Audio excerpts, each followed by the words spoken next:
I wanted to tell my story. And I hope that when people listen to it, they feel that and they feel the honesty and they feel empowered to tell their own story, even if it's not to an audience and it's just to themselves. It's to reflect and tell your story and know your story. Appreciate yourself, appreciate your story, no matter how flawed you might think it might be. It's fine.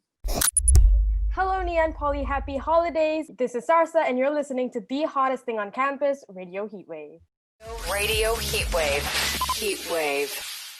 Hey everyone, you're tuning to the hottest thing on campus, Radio Heatwave. You're with me, Rachel, and today we have the privilege of meeting with a very special guest. She's a 23-year-old Singaporean singer-songwriter working already. She's recently released her debut single, What Fools Do, in September 2020, which tackles her relationship with her mental health and captures the reality of living with a chaotic, anxiety-ridden mind.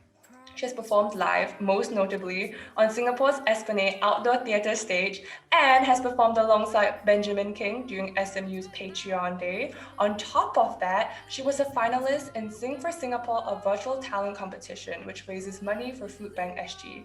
She's here, she's there, she's everywhere. She's Sarsa Kailas. So Hi, Rachel. Radio Heatwave. Thank you so much. That's quite an introduction. I don't know if I quite deserve so many words, but thank you so much for that.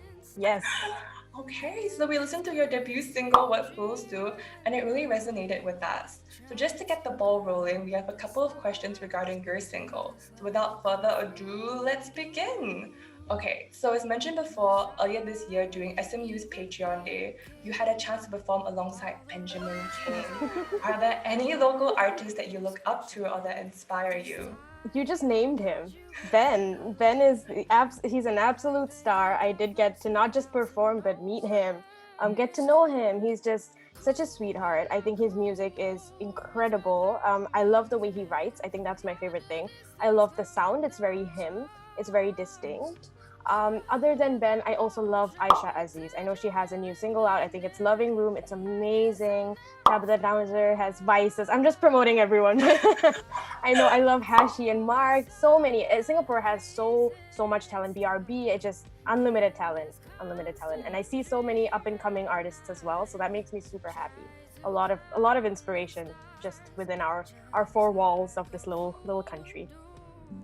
Okay. So now touching on your single, What Fools Do is about mental health, more specifically anxiety, and the way you paint a picture of that and your song transports us into it. So what pushed you to write about this topic? Well, so in general, the song's really about my relationship with mental health. I think anxiety is something that I'm most aware that is in my mind because it's a constant battle of kind of logical processing and emotional, overwhelming no reasoning, and that's just how I get taken over by myself. And I think there's no one kind of particular event or situation that got me writing. Writing is my catharsis. It's just my outlet, and I write what I feel. So this is something that I started writing as one-liners in my little WhatsApp chat to myself, or Telegram, whatever. And soon I got a tune in my head. I was like, okay, this is something I want to work on. And the more I worked on it, the more honest I was getting with myself. And I think with songwriting or any writing in general, that's my goal, is to be honest with myself. That's the reason I do it. And so I think the most honest I can be with myself is about my relationship with myself. And that's kind of where the whole conversation started. And it's something I talk about a lot with my friends as well. So it's naturally a conversation that comes up and that I'm very vocal about. So that's the direction that the song went in naturally. Okay. Yeah.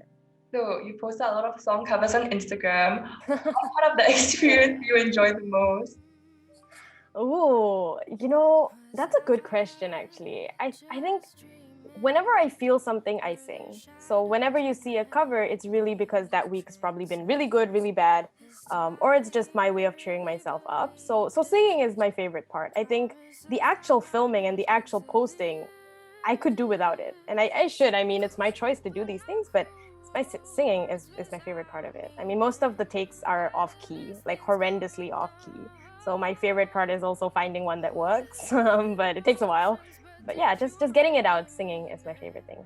I could just sit and sing in the dark forever. I love it. Yeah. What I So earlier this year, you were a finalist in Sing for Singapore, a virtual charity talent competition hosted by Giving SG.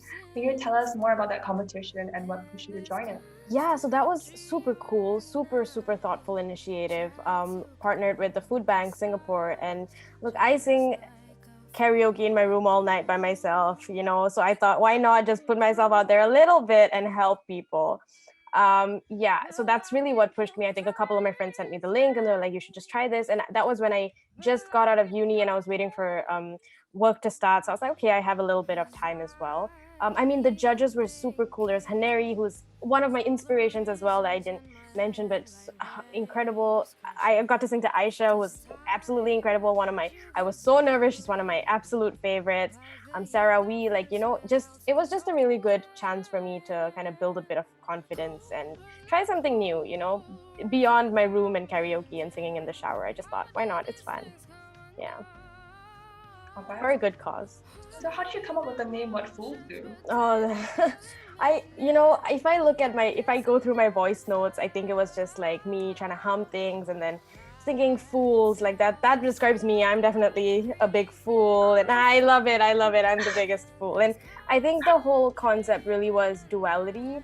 And it's more of, people who don't understand the concept of mental health always think it's foolish that people face it, right? Oh, just get out of bed, don't feel sad. These kind of comments that bring people down more than anything. But on the other side, in my experience, I've also been so afraid of this judgment that I've painted a picture of myself that isn't me. And the more I filled myself with parts that weren't me, it got harder and harder to breathe.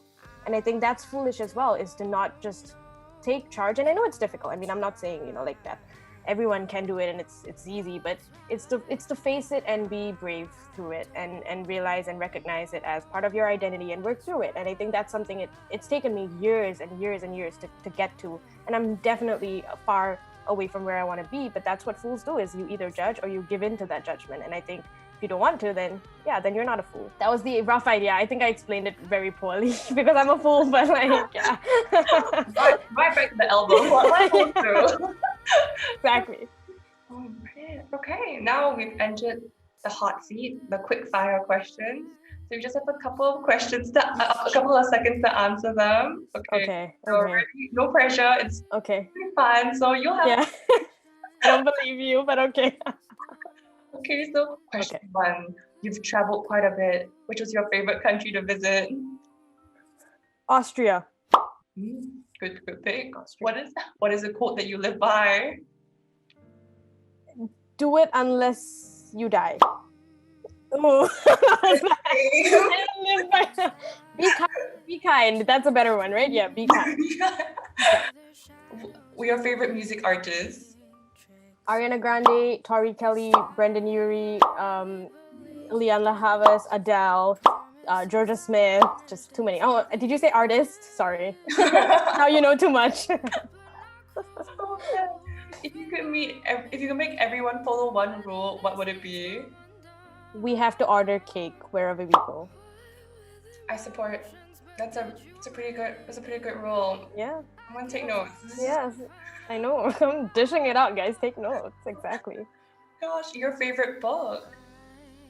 Oh my God, I'm so. I'm not even gonna try to act smart. Like I don't read as much as I probably should. I think I'll just tell you that I used to read a lot as a kid. So maybe one of Agatha Christie or something. If you had to be a fruit, which one would you be? A fruit? A fruit. Mangosteen, because I'd be Mango's queen. Oh no, she's coming in with the pie. Yeah, I really should read some books and get smart because that was terrible and I know it. Smooth. Mango's queen. Yeah, for sure. How would you describe your style? Ooh, bad. My style is ordinary and honest.